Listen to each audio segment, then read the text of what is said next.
हैं आप लोग। तो आगे हम लोग वायलेंट सीरीज के लेक्चर 2 में, right. So most welcome to all of you बेटे, स्वागत है आप सभी का। और आज हम लोग बहुत मस्त क्वेश्चन फिर से लाए हैं। अभी स्टाइक्योमेट्री का ही पार्ट 2 है ना। इसका कुछ और सेशंस लेंगे, फिर नेक्स्ट चैप्टर में चलेंगे, राइट। तो आज भी हम लोग इन्जॉय करेंगे मस्त तरीके से, ज़बरदस्त तरीके से, राइट बेटे। तो इसको बहुत बढ़िया से समझना है। और इसका जो लेक्चर 1 था उसी के कंटिन्यूएशन में मैं आगे बढ़ा रहा हूँ इसको, है ना। तो ध्यान से देखते जाना और कैसे क्या करना है उस बात को समझना, ठीक है। So this is violent series stoichiometry lecture 2, है ना। And this is specially for JEE advanced. तो जेई एडवांस्ड की बात हो रही है बेटे यहाँ पर, और उसके बेसिस पे हम लोग बात आगे करते हुए चलेंगे। सो अबाउट मी पता ही है आपको बेटा, बता चुका हूँ आपको बार बार, ठीक है। तो आगे बढ़ जाते हैं। And this is problem based on concept on law of equivalence. तो उसी पर बेस्ड है। थोड़ा सा और आगे बढ़ेंगे हम लोग, थोड़ा सा और अच्छे लेवल की बात करेंगे। धीरे धीरे आप देखते जाना, काम जबरदस्त तरीके से होता चला जाएगा, ठीक है। लास्ट टाइम पे बेटा मैंने आपको कुछ इक्विवेलेंट के फॉर्मूले बताए थे, है ना। इक्विवेलेंट या फिर मिली इक्विवेलेंट के, equivalent mass by equivalent mass, where equivalent mass is molar mass by valency factor, that is m dash molar mass, mole into F, molarity into F into volume in litre, normality into V in litre. Milli equivalent क्या था आपका, mass by equivalent mass into 1000, mole into F into 1000, molarity into F into volume in millilitre, normality into V in ml। मैं आपको last class में बता चुका हूँ, ठीक है। तो इसलिए डायरेक्ट आगे बढ़ता हूँ। जस्ट मैंने एक सेकंड में कुछ रिवीजन की बात की। फिर मैंने आपको ये भी लास्ट क्लास में बताया था कि कोई भी दो चीज़ें जब आपस में रिएक्ट करती हैं बेटे, तो उनके इक्विवेलेंट आपस में जो यूज्ड हैं और जो प्रोड्यूस्ड या फॉर्म्ड हैं आपस में बराबर होते हैं, है ना। ये चीज़ भी हम लोग लास्ट क्लास में बात कर चुके हैं। फिर मैंने आपको बताया था जब हम डाइल्यूशन की बात करते हैं बेटा, तो डाइल्यूशन में मास चेंज नहीं होता है। तो डाइल्यूशन में बेटा जो इक्विवेलेंट होता है या जो मिली इक्विवेलेंट होता है वो कांस्टेंट रहता है। ध्यान रखना, इसको मैंने एक्सप्लेन भी किया था लास्ट लेक्चर में, ठीक है। इसके बाद फिर मैंने बेटा आपको बताया था क्या, पिपिटिंग। जब पिपिटिंग होता है सो इन दैट केस बेटा क्या होगा, पिपिटिंग में कुछ अमाउंट बाहर निकल जाता है तो मास चेंज हो जाता है। पिपिटिंग मीन्स पिपेट करना, है ना। जैसे कि मैं फिर से बता दे रहा हूँ कि देखो ये पानी का बॉटल है, इसमें सोल्यूशन भरा हुआ है, इसके अंदर कोई सोल्यूशन है। अब मैंने अगर पिपेट किया तो क्या पूरे सोल्यूशन का मास मेरे अंदर चला गया? नहीं, उसका कुछ पार्ट गया। इसका मतलब कि जब आप पिपेटिंग करोगे तो उस सब्सटेंस का मास जो बाहर निकलेगा वो थोड़ा सा अमाउंट बाहर निकलेगा, सो मास विल बी डिफरेंट, है ना। तो इस केस में तो यहाँ पर मैंने बेटा क्या बताया था कि अगर मास डिफरेंट होगा तो इक्विवेलेंट या मिली इक्विवेलेंट मोल्स या मास, है ना, ये क्या होंगे, डिफरेंट होंगे। और इसके लिए हम लोग यूनिटरी मेथड यूज करेंगे। सिंपल सा कॉन्सेप्ट ये था। चलिए ये बात भी हो गई थी। अब नेक्स्ट कॉन्सेप्ट में एक आगे कॉन्सेप्ट है उसकी बात करते हैं, law of equivalence for series reaction. Series reaction बेटा क्या होता है कि भाई ए और बी आपस में रिएक्ट किया, सी बनाया, फिर डी ने सी से रिएक्ट किया, ई बनाया, फिर ई ने एफ से रिएक्ट किया, जी बनाया, ठीक है। तो ये कुछ रिएक्शन इस तरह से आगे बढ़ती चली जाती है। मतलब इस रिएक्शन को आप ऐसे भी लिख सकते हो, कैसे कि भाई ए, है ना, plus B and this gives C. फिर सी ने किसके साथ रिएक्ट किया, डी के साथ रिएक्ट किया, और उसने क्या बना दिया, ई। फिर ई ने बेटा किसके साथ रिएक्ट किया बताओ, एफ के साथ रिएक्ट किया, और क्या बना दिया, जी। सीरीज रिएक्शन में पता है बेटा एक चीज हमें जो ध्यान देनी होती है वो इनको ध्यान देनी होती है। हम हमेशा दो सीक्वेंस रिएक्शन को लेके चलते हैं हमेशा, और देखते हैं यहाँ पर कॉमन एलिमेंट अगर आ रहा है तो किसी भी दो रिएक्शन में अगर कॉमन एलिमेंट आ जा रहा है ना, तो रिएक्शन आगे बढ़ेगी। सी देखो यहाँ पे बना और फिर ये आगे बढ़ा, है ना। फिर देखो यहाँ पर अब अगर आप ध्यान से देखो बेटे, तो अगर आप यहाँ पर ध्यान से देखोगे तो आपको एक चीज क्या नजर आएगा कि देखो यहाँ पर ई बना और ये आगे बढ़ा। देखो अब देखो ये क्या हो रहा है कि यहां से सी बना, फिर सी ने डी के साथ रिएक्ट किया, ई बना, फिर ये ई आगे बढ़ रहा है। तो देखो वही काम यहां पे हो रहा है कि नहीं हो रहा है। और हमें क्या करना होता है बेटा, यही इंपॉर्टेंट होता है जो कॉमन होता है। दो कॉन्जिक्यूटिव रिएक्शन में जो कॉमन होता है पार्ट वो इंपॉर्टेंट होता है। इसका इंपॉर्टेंस आपको भी आगे बताएंगे। तो फाइनली हम यहाँ पर जनरली क्या बोल देते हैं कि भाई ये और यूज हो रहे हैं ये दोनों। So milliequivalent of A used is equals to milliequivalent of B used is equals to milliequivalent of C form, देखो बन रहा है ना, equals to milliequivalent of D used, देखो डी यूज हो रहा है। ये देखिए इक्वल्स टू मिलिक्युलेंट ऑफ क्या, देखो ई फॉर्म, देखो ई बन रहा है। ये देखिए equals to milliequivalent of F, देखो, है ना, सिमिलरली यूज, है ना। आगे हम इस तरह से बढ़ सकते हैं। सो दिस इज बट ये जो एबव फॉर्मेट है बेटा, this is not valid every time. ये एवरी टाइम पर हमेशा ये वैलिड नहीं होता है ना। तो इसमें कुछ लोचा भी है। थोड़ा सा उस बात को भी हम लोग समझेंगे कि भाई क्या लोचा है क्या नहीं है। थोड़ा सा हमें उस बात को भी यहाँ पर समझना होगा। तो देखो जरा सा इस बात की बात करते हैं। केस 1 अगर हम बात करें तो देखो पहला केस 1 जैसे कि मैंने बताया था, पहले तो आप मुझे बताओ ये सीरीज रिएक्शन है कि नहीं है, कैसे पहचानेंगे आप? तो सिंपल सा तरीका है भाई, कैसे पहचानोगे आप एकदम सिंपल तरीके से आप इसको देख सकते हो। कैसे देख सकते हो बेटा? देखो यहाँ पर, आप यहाँ पर देख रहे हो आयोडीन है बेटा, आप यहाँ पर भी देख रहे हो आयोडीन है, दोनों में कॉमन आ गया, यहाँ पे बना और यहाँ से फिर आगे रिएक्शन बढ़ रहा है। इट मीन्स कि this is a series reaction, और जो कॉमन होता है उस पर फोकस करें आप, तो उसका वैलेंसी फैक्टर निकालें। तो देखो बेटा, इसका ऑक्सीडेशन स्टेट यहाँ पे 0 है, यहाँ पे -1 है, दोनों का डिफरेंस लिया तो देखो माइनस है ना, फाइनल माइनस इनिशियल, कैसे भी डिफरेंस लो, मॉड लगा लो, तो देखो यहाँ पे -1 और यहाँ पर 0, तो ये डिफरेंस आ गया। और उसके बाद इसका इंडेक्स, जिसका वैलेंसी फैक्टर आप निकालना चाहते हो, इसका इंडेक्स 2 है तो 2 से मल्टीप्लाई कर दो, तो इसका वैलेंसी फैक्टर यहाँ पर 2 आ गया। इसका वैलेंसी फैक्टर बेटा यहाँ पर कितना आ गया? 2 आ गया, राइट। अच्छा, अब यही काम हम आगे करते हैं इसमें। अब देखो आयोडीन की बात यहां पे करें बेटा, तो कॉमन को देखना है, तो यहां पर ये रिएक्शन फर्स्ट के लिए है। अब रिएक्शन सेकंड में आयोडीन को देखो, तो देखो 0 से बेटा -1 हो रहा है, तो देखो 0 से -1 का डिफरेंस ये आएगा, 0 -1, और इसका इंडेक्स 2 है क्योंकि आप इसका वैलेंसी फैक्टर निकालना चाहते हो, तो यहां पर भी इसका वैलेंसी फैक्टर 2। यानी कि सीरीज रिएक्शन में जो कॉमन सब्सटेंस है रिएक्शन 1 और 2 में बेटा, उन दोनों के इसका जो वैलेंसी फैक्टर है फर्स्ट और सेकंड में वो इक्वल आ जा रहा है, 2 आ जा रहा है। तो अगर दोनों का वैलेंसी फैक्टर इक्वल आ जा रहा है, देन देयर इज नो लोचा, कोई लोचा नहीं, आप आराम से लॉ ऑफ इक्विवेलेंस लगा सकते हो, जो मैंने आपको ऊपर अभी बताया था। आप सीधे सीधे पूरा आप ये कहानी लिख सकते हो, कोई लोचा नहीं है, राइट। तो आप यहां पर इस बात को समझना बेटा, एडवांस का क्वेश्चन बहुत तगड़ा बनता है यहां पे। So then law of equivalence है ना, so if common substance in two reactions has same valency factor like this है ना, then law of equivalence for series reaction is valid, there is no locha, so we can write क्या, molecular of this used is equals to molecular of this है ना, this formed equals to molecular of this used equals to molecular of this used, first molecular of I2 in second reaction used is equals to molecular of I2 in first reaction used is equals to molecular of KNO4 used is equals to molecular of I minus used and so on। इस तरह से आप बात कर सकते हो, कोई लोचा नहीं होगा। बट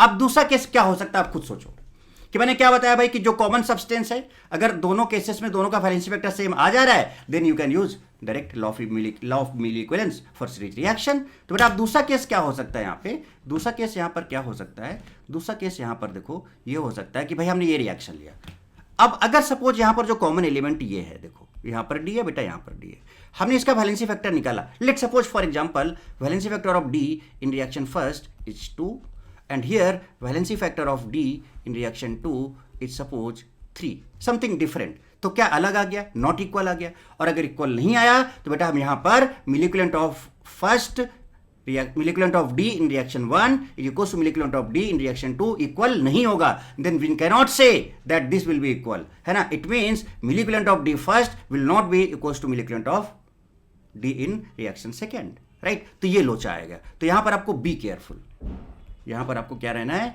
बी केयरफुल, यहां पर आपको केयरफुल रहना है। अब इसके बारे में क्या होगा ये हम आपको नेक्स्ट लेक्चर में बताएंगे, थोड़ा सा तो सस्पेंस बनाना होगा। अब इसका क्या सोल्यूशन बनेगा, इसको जानने के लिए आपको इसके बाद का जो आने वाला लेक्चर है कि ऐसे केसेस में भाई आप लॉ ऑफ मिली इक्विवेलेंस हम क्या लिखेंगे, वो हम आपको नेक्स्ट सेशन में बताएंगे, राइट। अब एक छोटी सी चीज बेटा मैं आपसे और पूछना चाहूंगा, मान लो हमारे पास ये है, उसके बाद फिर क्वेश्चन स्टार्ट करते हैं फटाफट। मान लो बेटा हमारे पास ये है एक सिस्टम, ठीक। अब जरा देखो, एक सिस्टम हमारे पास है, ठीक। मान लेते हैं इस सिस्टम के अंदर कोई सब्सटेंस ए है, आपने बाहर से इसमें बी डाला है ना, लेट इसके 15 मिली इक्विवेलेंट आपने डाले, ठीक बेटे। अब 15 मिली इक्विवेलेंट डाले, उसके बाद क्या हुआ, समझिएगा मैं क्या बोलना चाह रहा हूं। उसके बाद क्या हुआ,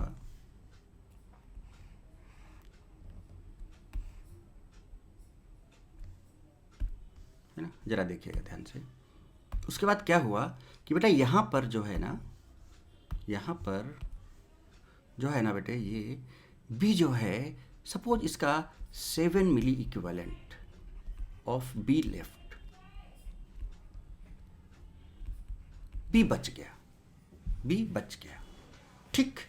अच्छी चीज बताओ बेटा, इसका मतलब अगर ये बी आप यहां डाल रहे हो तो बी ए के साथ यूज तो हो रहा है, ए और बी का आपस में रिएक्शन तो हो रहा है, ये प्रोडक्ट तो बना रहा है, लेकिन बेटा टोटल 15 लिए थे और वो बच गया 7, इसका मतलब ये एक्सेस में था, इसका मतलब बेटा ये किस में था, एक्सेस में था। अब अगर ये एक्सेस में था तो बेटा बचा कितना है, 7। तो एक चीज बताओ बेटा, 15 था और बचा 7, तो बताओ बेटा तो milli equivalent of B used कितना होगा, milli equivalent of B used कितना होगा, just minute, milli equivalent of B used कितना होगा बेटा, क्या 15 माइनस 7 दैट विल बी 8। और बेटा आपको पता है कि जितना बी, अब बी कितना यूज हो रहा है, 8, तो आपको वो लॉ ऑफ इक्विवेलेंस पता है कि अगर ये 8 यूज होगा तो ए भी 8 यूज होगा। इसका मतलब यहां पर अगर बी 8 यूज हो रहा है, so milli equivalent of A used will also be 8। बात समझ में आती है बेटा यहां तक? तो यहां तक कहानी एकदम क्लियर है, बहुत मस्त तरीके से। अब हम इसके बाद क्वेश्चन सॉल्व कर सकते हैं बहुत बढ़िया तरीके से कि कैसे कैसे क्या करना है वो सारी चीज। आई होप बेटा कि आप इन सारी चीज़ों में बहुत इंजॉय करोगे और चीज़ों को बहुत अच्छे से समझोगे। ये जो भी तरीके हैं बताएं, आप बता रहा हूं, ये सब के सब बेटा कौन सा मेथड है, ये ऑल आर डब्बा मेथड। तो डब्बा मेथड से ही हम लोग लॉ ऑफ इक्विवेलेंस को पूरा निपटाएंगे, बहुत बढ़िया तरीके से सॉल्व करेंगे बेटा, कहीं पर भी कोई भी दिक्कत नहीं आएगा। ओके ओके बेटा, तो ये डब्बा मेथड आपके सामने है। अब हम लोग क्वेश्चन देखते हैं, फटाफट सॉल्व करते हैं बढ़िया तरीके से, ठीक है। चलिए देखिए, इसको ध्यान से पढ़िए और बढ़िया तरीके से इसको सॉल्व करते हैं। जैसे जैसा जो जो बोल रहा है वो काम बेटा हम लोग करते जाएंगे और डब्बा मेथड से इसको सॉल्व करेंगे। तो ये रहा क्वेश्चन, ठीक है। अब देखते हैं बेटा इसमें क्या है कि देखो यहाँ पर क्या है, ध्यान से देखो और अच्छे से पढ़ो इस क्वेश्चन को बेटे। देखो क्या है ये, है ना, the calcium contain in a solution, just minute, है ना, ऑफ 1.048 ग्राम। इसका मतलब ये क्या दिया बेटा, मास ऑफ सैंपल दिया हुआ है, ठीक है। Substance being analysed was precipitated with 25 ml of H2C2O4। मतलब आपके पास एक कैल्शियम का सैंपल है जिसमें आपने H2C2O4 डाला है, और जब H2C2O4 कैल्शियम ऑक्साइड के साथ रिएक्ट करेगा तो प्रेसिपिटेट बनेगा, ठीक है, ये बताया इन्होंने। The excess of C2O4 two minus, इसका मतलब आपने H2C2O4 एक्सेस डाला था तो बेटा कुछ तो वो कैल्शियम ऑक्साइड के साथ रिएक्ट कर जाएगा और कुछ बच जाएगा, ठीक है। तो प्रेसिपिटेट बना और उसके बाद फिर आपने क्या किया कि जो बचा उसको फिल्टर करके ऑक्सिलेट आयन को बाहर निकाल लिया, है ना, इन 1/4 ऑफ द फिल्ट्रेट। फिल्ट्रेट का जितना वॉल्यूम था, कितना लिया था, 25 ml सोल्यूशन का वॉल्यूम हो जाएगा, उसका 1/4 आपने बाहर निकाल लिया और उसको आपने बैक टाइट्रेशन कराया किसके साथ, 5 ml of 0.1025 N KMnO4 solution, है ना। समझना जरा सा, इसको मैं समझाता हूं, देखिए कैसे इस बात को समझते हैं, है ना। देखिए इसका मैंने डायग्राम बनाया हुआ है डायरेक्ट, सो दैट कि काम आप जल्दी कर पाओ। देखिए क्या था, आपके पास बेटा कैल्शियम ऑक्साइड का सोल्यूशन था, देखिए ये आपने ऑक्जेलिक एसिड डाला, देखो यहाँ पर कितना ml, 25 ml डाला, ठीक है। और उसके बाद फिर आपने क्या किया, है ना, कि यहाँ पर प्रेसिपिटेट बन गया और बेटा ये जो कैल्शियम ऑक्साइड था इसके साथ रिएक्ट किया, प्रेसिपिटेट बन गया, और चूंकि ऑक्सिलेट आयन बच रहा है, क्वेश्चन में बोला गया है, तो जो बच रहा है उसको पिपेट किया गया, उसका 1/4, कितना वॉल्यूम था, 25 ml था, तो उसका 1/4 25/4 ml बाहर निकाला गया। जो बचा हुआ ऑक्सिलेट आयन है कितना, 24/4। अच्छा बेटा बताओ, इन्होंने कहा ना कि 1/4, तो बेटा 1/4 का मतलब क्या कि भाई इतना वॉल्यूम था और उसमें से जो बचा हुआ था उसका उतना निकाला गया और उसको एनालाइज किया गया। तो इसका मतलब बेटा क्या हुआ, इसको हम पिपेटिंग ही तो बोलते हैं। और याद रखो बेटा, जब कभी भी पिपेटिंग होगा तो इक्विवेलेंट सेम नहीं होता है, क्योंकि मास डिफरेंट हो जाएगा, राइट, ये हम आपको पहले ही बता चुके हैं, है ना। ये हुआ, इसके बाद फिर इसका बैक टाइट्रेशन कराया गया, this is called back titration. इसमें KMnO4 आप डाल रहे हो, this is back titration, KMnO4 डाल रहे हो आप यहाँ पे, कितना, 5 ml 0.1025 N। तो बेटा सीधे इसका मिली इक्विवेलेंट निकाल लो। अब चूंकि KMnO4 डालो तो ये ऑक्सिलेट आयन के साथ रिएक्ट करेगा बेटे, तो इन दोनों के यूज्ड मिली इक्विवेलेंट बराबर होंगे। नॉर्मेलिटी और वॉल्यूम को मल्टीप्लाई किया, इसका आ गया इक्विवेलेंट 0.5125, और ये जो 0.5125 आया, जितना KMnO4 यूज होगा बेटे उतना ही ऑक्सिलेट आयन यूज होगा, 0.5125। इसका मतलब हमें ऑक्सिलेट आयन का इक्विवेलेंट पता चल गया, लेकिन बेटा किसमें, हमें 25/4 ml में पता चला है। तो क्या हम यहां जा सकते हैं, तो बताओ कैसे जा सकते हैं। यहां जाने के लिए हमें कौन सा मेथड यूज करना पड़ेगा, यूनिटरी मेथड यूज करना पड़ेगा बेटे। कौन सा मेथड, यूनिटरी मेथड हमें यूज करना पड़ेगा। तो चलो बताओ, 25/4 ml जब वॉल्यूम है तो बेटा यहां पर 0.5125 मिली इक्विवेलेंट है किसका, ऑफ ऑक्सिलेट आयन, जो कि बचा हुआ है लेफ्ट, है ना। तो बेटा बताओ 100 में कितना, सॉरी 25 में कितना हो जाएगा। सो 25 में बेटे कितना हो जाएगा, 25 ml में, तो ये क्या हो जाएगा 25 डिवाइड, तो ये 4 टाइम्स हो जाएगा, 4 इंटू 0.5125 इज इक्वल्स टू, ये बेटा कितना आना चाहिए आपका 2.05 के आसपास आना चाहिए। इसका मतलब इसका जो है ना ये आ गया 0.25 नहीं, एक सेकेंड, हाँ 0.25 आ जाएगा ना, yes yes yes yes yes, हाँ ठीक है, ओके क्लियर। इसका मतलब बेटा पता क्या हुआ कि ये जो 2.05 आया कितने ml में आया, 25 ml में आया। इसका मतलब बेटा यहाँ जो ऑक्जिलेट आयन था लेफ्ट, क्या बेटा वो आपका 2.05 आ गया, milli equivalent of left oxalate ion. एक छोटी सी बात करें बेटा, यहाँ पर समझोगे बात को, मैं एक बात बताना चाहूँ आपको बेटा, ये जो लिया इसका वॉल्यूम 25 ml दिया हुआ है बेटा, इसका ना तो नॉर्मेलिटी दिया है, ना तो मोलैरिटी दिया है, ना मास दिया है, तो इसका इक्विवेलेंट तो ऐसे पता नहीं चलेगा। तो इसके लिए कोई ना कोई एक्सपेरिमेंट तो किया गया होगा बेटा, तो कोई ना कोई जो एक्सपेरिमेंट किया गया होगा उसके बेसिस पे हम लोग फिर बात करेंगे। तो एक चीज बताओ बेटा इतना, लेकिन अगर आपसे पूछें कि मान लो यहाँ पर 10 इक्विवेलेंट्स का टोटल लिया था, अच्छा ये बच जा रहा है, इसका मतलब एक्सेस में था, मान लो इसका 10 लिया और बेटा इतना बच गया, तो यहां पर यूज कितना हुआ कैल्शियम ऑक्साइड के साथ रिएक्ट करने के लिए, तो 10 माइनस 10 करोगे तो used milli equivalent of H2C2O4 आ जाएगा, और जितना ये यूज होगा उतना ही कैल्शियम ऑक्साइड यूज होगा, तो यहां से milli equivalent of calcium oxide used आ जाएगा, तो उसका मास आ जाएगा, और फिर उसका परसेंटेज वगैरह जो भी निकालना होगा वो आ जाएगा। लॉजिक समझ रहे हो मैं क्या बोलना चाह रहा हूं बेटे? तो चलो अब नेक्स्ट पार्ट की बात करते हैं, आगे पढ़ते हैं जरा इसको। अब ये क्या कह रहे हैं तो अब दिक्कत यहां पर क्या आया था कि भैया जो आपने ऑक्जेलिक एसिड लिया था H2C2O4, ये है ना बेटा, इसका हमें सिर्फ और सिर्फ वॉल्यूम पता था, ना तो हमें इसका मास पता है, ना ही हमें इसका मोल पता है, ना ही नॉर्मेलिटी पता है, ना ही मोलैरिटी पता है, कुछ नहीं पता है, ना ही इक्विवेलेंट पता है, और ना ही हमें मिली इक्विवेलेंट पता है, कुछ नहीं पता। इट मीन्स कि ये जो 25 ml वाला H2C2O4 है बेटा, इसका अगर हमें मिली इक्विवेलेंट पता चल जाए तो बेटा फिर तो काम हो जाएगा। अभी समझाया मैंने आपको, तो जरा आगे देखो। तो वही कहना चाह रहे हैं, to determine the concentration of oxalic acid, भाई कॉन्सेंट्रेशन या इनमें से कोई भी चीज पता चल जाए तो काम बन जाएगा, है ना। Solution taken, it was diluted 4 times, तो 25 ml इसको डाइल्यूट किया गया 4 टाइम्स, तो 4 टाइम्स डाइल्यूट करने का मतलब बेटा कितना ml हो जाएगा, ये 100 ml हो जाएगा, राइट। तो यहां पर ये डाइल्यूशन हुआ, देखो इसका 100 ml ऑक्जेलिक एसिड हो गया, समझ रहे हो, ध्यान रहो। ऊपर पिपेटिंग हुआ था, फिर ये डाइल्यूशन हुआ। अब आगे जरा देखो, अरे गजब, द टाइट्रेशन ऑफ 25 ml। अब यहां से बताओ बेटा, इसका 25 ml बाहर निकाला जा रहा है, इसका मतलब बेटा यहां तो पिपेटिंग हो जा रहा है, या तो आपका पिपेटिंग हो जा रहा है भाई, है ना। और उसके बाद जो 25 ml बाहर निकाला गया है उसमें KMnO4 डाला जा रहा है, कितना 24.1 ml, और KMnO4 जो है बेटा ये वाला कितना है, देखो वही सेम कॉन्सेंट्रेशन का होगा 0.1025 N। अब बताओ बेटा, तो सोचो कि कितना जबरदस्त क्वेश्चन है। अब इसी का मैंने डायग्राम आगे बनाया हुआ, लॉजिक समझ गए हो कि तो अल्टीमेटली हमें 25 ml की ही बात करनी है। अब हम यहां से शुरू करेंगे, हम यहां से शुरू करेंगे और बेटा हम यहां तक जाएंगे, ध्यान रखो, and this is called back titration, है ना। उसके बाद आपको निकालना परसेंटेज ऑफ कैल्शियम ऑक्साइड, ठीक है, ओके। चलो अब इसमें देखो बेटा, ये जो 1.048 ग्राम दिया हुआ है, देखो मास ऑफ सैंपल आपका दिया हुआ है 1.048 ग्राम, कितने ml में, 25 ml में, ठीक है। चलिए यहां तक बात समझ चुके थे हम। अब आगे देखो, इसी चीज को हम आपको यहां पे दिखाते हैं, जरा देखिए ध्यान से। H2C2O4 था, कितना ml था, 25 ml था, डाइल्यूशन किया 100 ml हो गया, 4 टाइम्स किया, कितने टाइम्स किया, 4 फोल्ड, है ना, 100 ml हो गया। अब उसका पिपेटिंग किया, कितना निकाला, 25 ml निकाला, ठीक है, उसमें इतना KMnO4 डाला। तो बड़ा बता, जितना KMnO4 का इक्विवेलेंट मिली इक्विवेलेंट यहां पर आएगा, यूज होगा उतना यहां पर यूज होगा, तो इसको और इसको मल्टीप्लाई करोगे तो ये 2.47 आ जाएगा। और बेटा बताओ, तो इसका भी कितना आ जाएगा, आपका 2.47 आ जाएगा। लेकिन फिर से वही बात है, पिपेटिंग है तो आपको कौन सा मेथड लगाना होगा बेटा, यूनिटरी मेथड लगाना होगा, यूनिटरी मेथड लगाना होगा। अच्छा एक चीज बताओ बेटा, डाइल्यूशन में इक्विवेलेंट मिली इक्विवेलेंट चेंज नहीं होता है, इसका मतलब जितना मिली इक्विवेलेंट यहां पर होगा उतना ही यहां पर होगा, बट पिपेटिंग में चेंज होता है, तो उसके लिए आपको यूनिटरी मेथड लगाना होगा। तो आई होप ये बात आपको समझ में आ रही होगी बेटे। तो अब बताओ बेटा, 25 ml में कितना है, 25 ml में कितना है, 2.47 है।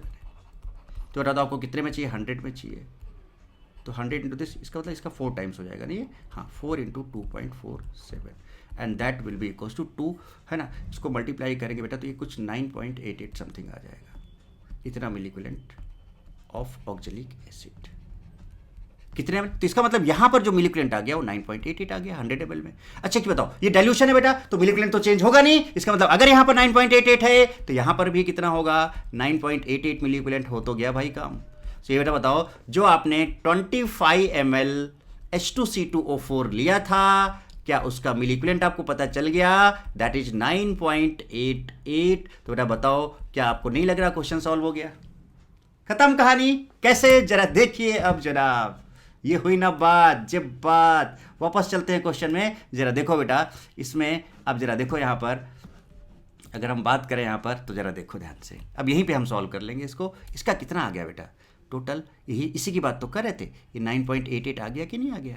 चलो कलर चेंज कर लेते हैं, बस हो गया। मौजा ही मौजा है भाई, अब तो मौजा ही मौजा है ना? ऐसे काम होता है बेटा, ये है एडवांस। अब सोच लो बेटा कि इसमें अभी बात करता हूं, जरा देखो 9.88 बेटा, ये देखो 9.88 टोटल एक्सेस में था मिली इक्विवेलेंट इसका, बचा कितना 2.05। तो बेटा बताओ, इतना था और इतना बच गया, तो यूज कितना होगा? आप ये बताओ मुझे, यूज कितना होगा? आप समझ रहे हो ना बेटा? तो यहां पर जो 9.88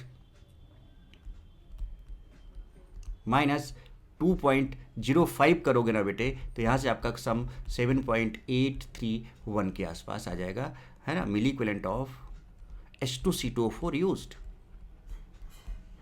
अब बेटा बताओ, अब आपको पता है कि ये और ये आपस में रिएक्ट कर रहे हैं, तो अगर ये 7.831 यूज हो रहा है तो कैल्शियम ऑक्साइड भी 7.31 यूज होगा। इसका मतलब बेटा यहां पर क्या आ गया, मिली इक्विवेलेंट ऑफ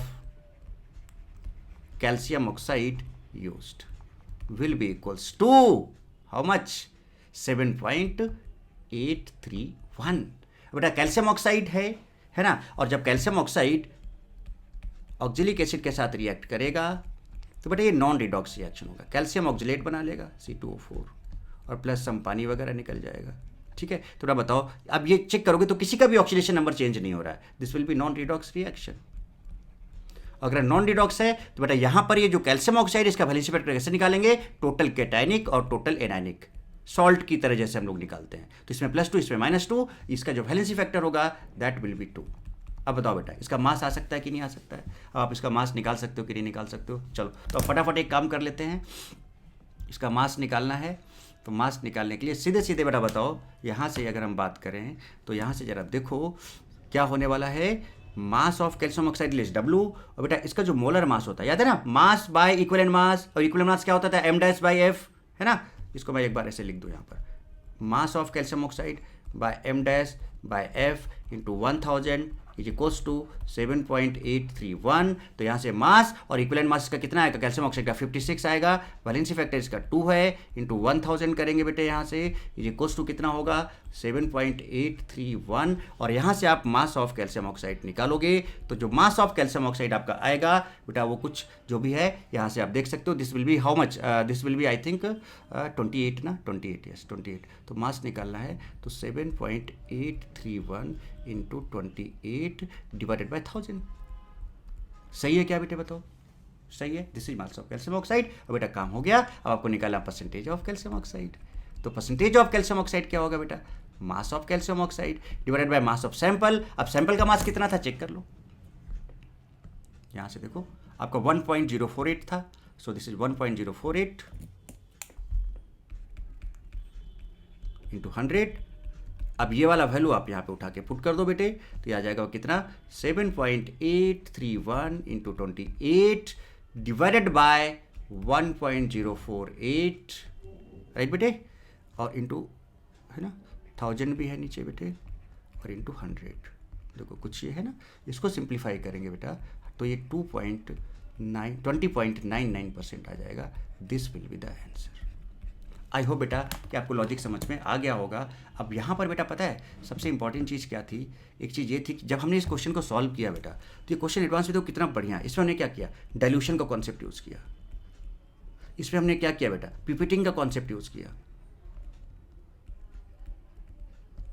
इसमें हमने डाइल्यूशन विथ पिपेटिंग यूज़ किया। डाइल्यूशन विथ पिपेटिंग, समझो ये क्वेश्चन क्यों एडवांस के लिए है। और दूसरा इसमें हमने यूज़ किया बैक टाइट्रेशन, और हमने क्या यूज़ किया? Law of equivalence. सो अब सोचो बेटा कितना मस्त क्वेश्चन ये है, और इस तरह से ऐसे क्वेश्चन का अगर आप प्रैक्टिस करोगे, और मैं आपको कराता रहूँगा, ये मैंने आपसे प्रॉमिस किया है कि जब तक आपका एग्जाम फाइनल एडवांस तक, जब तक आपका एडवांस तक का एग्जाम तक का मैं पूरा का पूरा लगातार लगा रहूँगा बेटा प्रैक्टिस कराने में, और फुल फ्लैश हम लोग मस्ती करेंगे ज़बरदस्त तरीके से। तो आई होप बेटा कि ये क्वेश्चन आपको समझ में आ गया होगा, सिंपल सा है ना। तो आप इसको एक बार अच्छे से देखना, इसको सॉल्व करना, और बढ़िया तरीके से मस्त तरीके से इसमें इंजॉय करोगे। ठीक है बेटे, तो आज का इतना ही रखते हैं बेटे। ओके, तो अब सोच लो बेटा कि कितने अच्छे अच्छे क्वेश्चंस हम लोग कर रहे हैं, कितने अच्छे बेसिस पे हम लोग आगे बढ़ रहे हैं, है ना। और इंजॉय करो, कॉन्सेप्ट को समझो, और ये जो डब्बा मेथड है, इस डब्बा मेथड को बिल्कुल भी मत बोलो। दिस डब्बा method is very very important. Okay बेटे, तो फाइनली है ना, सब्सक्राइब करना बिल्कुल ना भूलें बेटा। ऊपर जाओ, नीचे जाओ, आगे जाओ, पीछे जाओ, कोपचे में जाओ, बालकनी में जाओ, कहीं भी जाओ, सबको पकड़ो, फैमिली को, रिलेटिव्स को, दोस्तों को, और सब्सक्राइब कराओ बेटा, है ना। चैनल को वायरल करो बेटा, जल्दी से जल्दी इसको फैलाओ। सब्सक्रिप्शन एकदम मतलब जबरदस्त तरीके से हो जाना चाहिए, राइट बेटे। ओके, तो ये काम करो बेटा, और 1 घंटा दबाना बिल्कुल भी नहीं भूलना। चलिए, okay, so thank you very much बेटा, God bless you all, love you all, है ना, टेक केयर। मिलते हैं फिर नेक्स्ट क्लास में कुछ और बहुत बढ़िया क्वेश्चंस के साथ। और बेटा ये सीरीज अब स्टार्ट हो गया है, और ये बिंदास तरीके से अब चलता रहेगा, है ना। लव यू ऑल बेटे, बाय बाय, टेक केयर।